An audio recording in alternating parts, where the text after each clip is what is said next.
In your yoga class or when you need a little break at work, these shoulder stretches are a simple way to give the shoulders a little TLC. We'll start in a seated position, but we'll elevate the pelvis up on a blanket or a block. This way we won't strain with the lower back to sit upright and keep the spine long.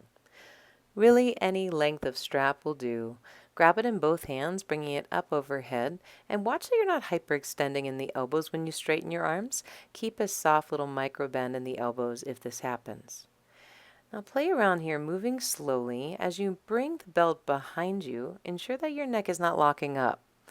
You can even play around with trying to tear the strap in half by pulling the hands away from each other.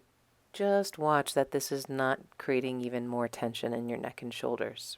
Pause when the belt is about shoulder height, and then again slowly lower towards the floor, pausing to try and pull the hands apart.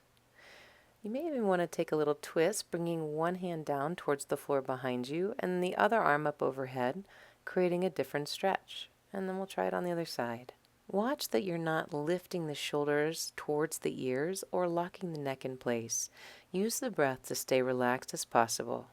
And when you're finished, bringing the arms up overhead and resting in front. Great work.